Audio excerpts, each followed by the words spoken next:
所以呢就想讲一个案件啊，就是那个吴谢宇啊，有个北大才子。所以呢，我们今天就专门来聊一下这个案件啊，讲一下我自己的看法。吴谢宇这个案件，它有几个地方呢是非常的蹊跷的。他们家里是没有什么特别大的什么经济上的压力，到最后呢，就是不知道吴谢宇当时为什么会对他母亲下杀手。吴谢宇他妈吧回家之后呢，突然之间就被吴谢宇呢那个哑铃好像给砸死了。砸死之后呢，这个吴谢宇呢就假冒他妈，然后呢跟那个亲友啊去骗钱，骗了大概144万，就说他舅舅有一天呢就收到一个短信，是他妈发给他舅舅的，然后说什么到这个机场去接人，然后到机场之后什么都没看到，没看到之后呢又收到一条短信啊，也是他妈发过来说你赶快到他们家里去看看，你会看到一个惊喜哈。然后呢，就是他舅舅呢，就到了这个吴谢宇他们家里面，然后呢，就看到了他母亲的遗体啊，被非常严密的用各种那种胶带啊绑了很多很多层，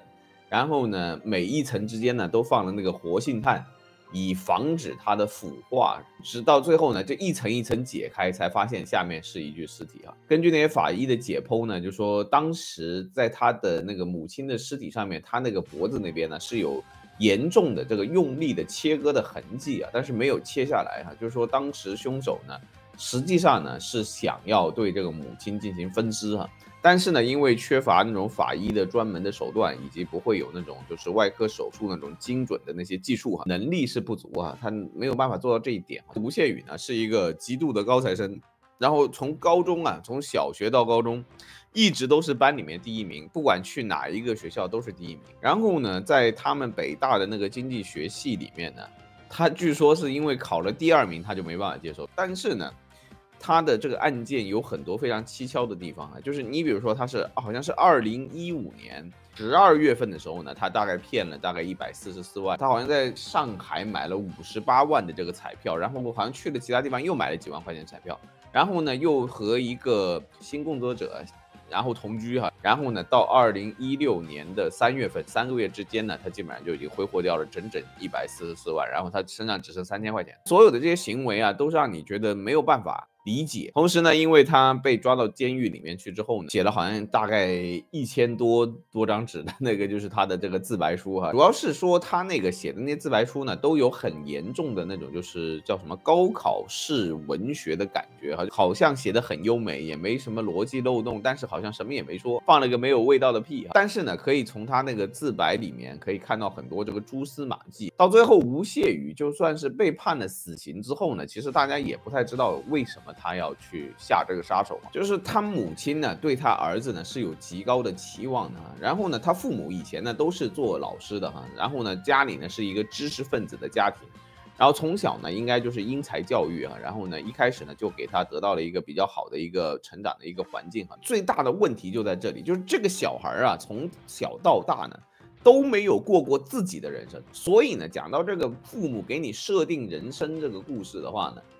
这就要讲到那个童话中的心理学，认识你内心真正的恐惧这本书里面讲到的这个一个童话，那叫什么呢？叫做糖果屋啊，有2个小孩嘛，然后哥哥姐姐，然后呢后妈呢就想让他们呢在森林里面饿死啊，先让他爸把他们带得很远，然后扔到那个森林里面。然后呢第一次呢那个哥哥啊，其实呢就留了很多那个小石子儿，有那个小石子儿之后呢，他们就能够顺着那个小石子呢，最后回到那个家里。第一次呢，就是没有把它扔成功啊，他又回到家里面了。第2次呢，就是说他们不是扔小石子了啊，他扔了那个小面包屑，然后呢，扔了那个小面包屑之后呢，这一次他们再想回去那个家里面的时候，发现呢，那个小面包屑被那个鸽子吃掉了。吃掉之后，他们就回不去了。回不去之后呢，在森林里迷路了。迷路了之后呢，就遇到了一个糖果屋。然后呢，这个糖果屋呢，从外面的这个房子，然后呢，到里面的墙壁，全部都是可以吃的糖果。然后呢，那个糖果屋呢，是由一个女巫所在管理哈。那么这个故事呢，有一个什么样的东西呢？就是说它的里面的真正的这个心理学含义在哪里？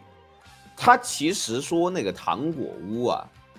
就是你父母给你预设的一个温柔乡，温室里的花朵啊，它就是这么一个比喻的意思。很多这个父母啊，教育自己小孩的时候呢，他想给自己小孩最好的这个生活条件，最好的那个选择，就是说我父母都已经知道了，只有读书能够改变人生，那么你就不要去想其他的任何事情，你就给我好好读书，剩下的所有的事情呢，我父母都帮你解决，然后呢，你都不用动手。这个本来是一个好事儿，但是在这个童话里面的意思呢，就是这个糖果屋到最后呢，就摧毁了这2个小孩。大部分的父母都不理解这一点，就是小孩呢，实际上他是需要有很多的失败和挫折，才能够建立所谓的真正的社会观和世界观。你像这个糖果屋的故事，也就是说，他这个2个兄妹离开了他父母，第一次他明明是成功的啊，就是说他们用那个石子儿啊，把那个路留下来，然后呢，他们只要顺着那个石子儿回去，他们还能回到那个家庭，他们已经成功过一次了，他们有这个成功经验了。为什么他不重复一遍呢？你不觉得这童话很神奇吗？他为什么要这么写？而且呢，他这么写的时候呢，你是不是觉得很合理？为什么？因为他们兄妹是小孩啊，就是小孩他不会重复一件事情，这就是一个关键啊，就是我们人类啊，他本性他就不喜欢重复做一件事情，而我们之所以会在工作当中重复的去做一件事情呢，其实是通过我们的教育和那个社会上面的那种感化。然后呢，让你觉得你必须要重复做一件事情，然后你才能够得到工资嘛。所以我们讲就是说，社会的教育呢，大部分都是要泯灭人的本性。那么小孩子的本性就这样啊，他第一次虽然成功了，但是他第2次他就想试一下，哎，我换一个方式，我搞不好也能成功啊，搞不好这个更好呢，对吧？然后呢，他就搞了个面包蟹嘛，那搞了个面包蟹不就失败了吗？人的本性他本来就是要追求变化的，他本来是要追求失败的。然后呢，如果你一直以来把他所有失败的可能性都给他泯灭了，然后呢，就告诉他这一条成功的路线，然后他在这条成功的路线上面还从来没有失败过，那么最后的结果是什么呢？有可能呢，就是说他的心里没有办法承受，因为他的所有的那种人类的本性啊，被压抑的时间太长了。有一个说法吧，就说这个其实这个吴谢宇啊，其实本来是不想把他妈杀掉的，因为他本来呢是可以去美国留学的哈，他们家给他准备了一笔钱，可以让他去美国留学。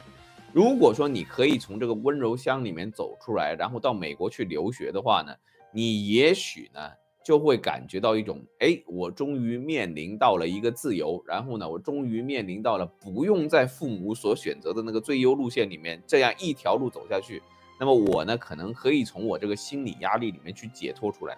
但是呢，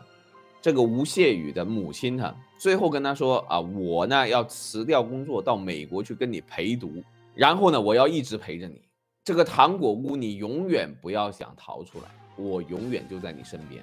看起来是完全的照顾了这个小孩，但实际上呢，是让这个小孩终于觉得，就是我一辈子这个监狱我都出不去了，